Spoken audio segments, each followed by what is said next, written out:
ça arrive que les animés fassent n'importe quoi. Bienvenue sur Watch Mojo français. Aujourd'hui nous faisons le décompte d'un autre top 10 des moments qui ont gâché un animé. Nous publions de nouvelles vidéos chaque jour, alors abonnez-vous et activez la petite cloche pour votre dose quotidienne de Watch Mojo. Pour cette liste, nous passons en revue d'autres scènes qui, pour une raison ou pour une autre, ont fait baisser la qualité globale d'un animé ou pire, l'ont complètement ruiné. Du coup, il risque d'y avoir de nombreux spoilers en chemin. Si vous trouvez qu'il manque une entrée à cette liste, n'oubliez pas d'aller voir notre première vidéo sur le sujet. Numéro 10, l'animation Berserk.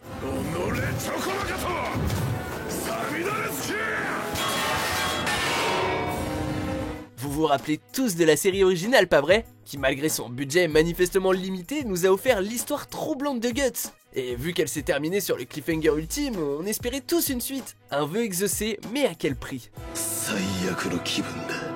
La série est saturée d'un style artistique douteux et cadré de façon fade au point de devenir douloureuse à regarder. Le pire c'est que chaque transition en 2D a vraiment de la gueule. Pourquoi ne pas faire la même chose tout le temps? Numéro 9, Kyosuke et Ruri rompent Oreimo. Hein?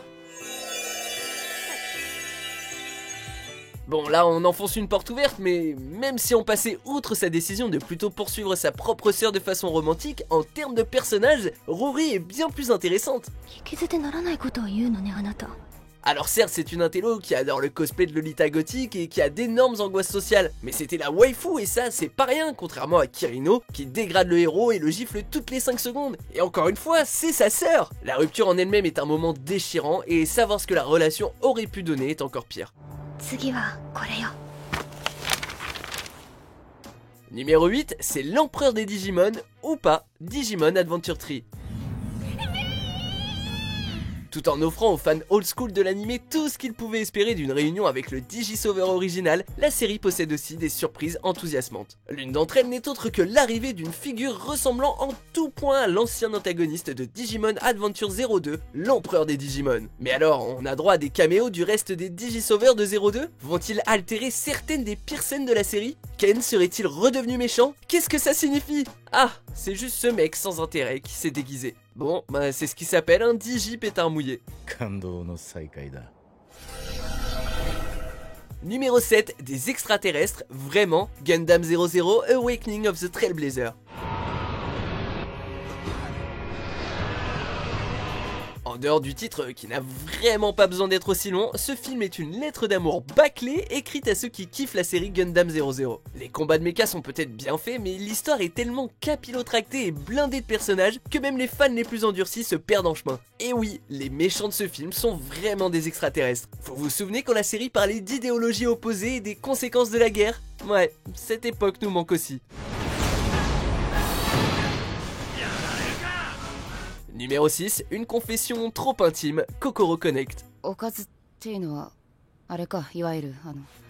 créer une atmosphère légère et enjouée, rien ne vaut un animé qui se focalise sur les hauts et les bas des amitiés et des amours de lycée. Il y a parfois des références à du contenu plus mature, mais la plupart du temps, on a surtout droit à des rougissements mignons et à des excès de Notice Me Senpai. Ouais, c'est pas le cas de cette série, où Taichi et Himeko s'avouent leurs secrets les plus sombres afin de surmonter leurs démons intérieurs. Sauf qu'ils vont jusqu'à confesser se faire plaisir en pensant à l'autre. La vache, j'ai chaud. Numéro 5, pas de baiser, Love Chunibyo and Other Delusions. Après 2 saisons d'attente de montée en pression, on attendait avec impatience de voir ce couple s'embrasser, et finalement on n'y a pas droit. Après bien des maladresses, surtout dû au fait que Rika ne sait pas séparer le monde réel de ses fantasmes, Yuta et elle parviennent tout de même à se déclarer leur amour. Mais sa fragilité et sa nature introvertie l'empêchent d'aller jusqu'au baiser, en tout cas pendant une bonne partie de la série. Puis arrive le 6ème épisode, et quand on pense qu'ils vont passer à l'action, ils sont interrompus. Et tout le monde a perdu son temps. Numéro 4, de Sombre Niais, Mobile Suit Gundam ZZ. Mobile Suit Zeta Gundam a atteint voire surpassé l'apogée de l'original. Puis, la 3ème série est arrivée et il est devenu on ne peut plus clair que la série allait prendre un ton beaucoup plus léger. Quand on vient de 2 saisons très sombres qui se focalisent sur la mort de milliers de personnes et qu'on assiste ensuite aux singeries d'un groupe de gamins, ça plombe un peu l'ambiance. D'accord, après les premiers épisodes, la série devient plus grave, mais cette introduction a laissé un goût amer dans la bouche des fans. Numéro 3, mais où est Kogami? Psycho Pass 2. Dans un futur où l'humanité a échangé l'individualité contre la sécurité, l'incroyable duo Kogami-Akane est là pour affronter les failles de leur société soi-disant parfaite.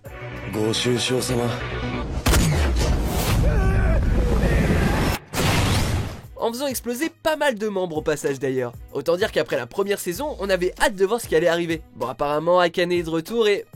Mais où est Kogami? Quoi? Il a pris un bateau et il est parti? Attention, Akane est très bien aussi, mais l'un des meilleurs éléments de cette série, c'était la façon dont ils travaillaient ensemble. Et à présent, c'est fini. Numéro 2, Goku enfant, Dragon Ball GT.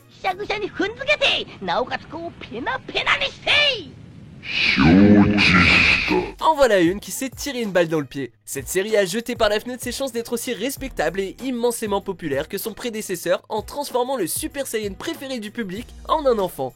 Franchement, qui a eu cette idée? C'était une tentative de retrouver la gloire de la série Dragon Ball originale. Quel que soit le but, ça a foiré misérablement. Vu l'échec qu'est le reste de la série, on peut facilement voir le dilemme anti-vieillissement de Goku comme l'élément déclencheur de la catastrophe qui a suivi. They've got some nerve. Numéro 1, Sacha perd la Ligue de Kalos, Pokémon.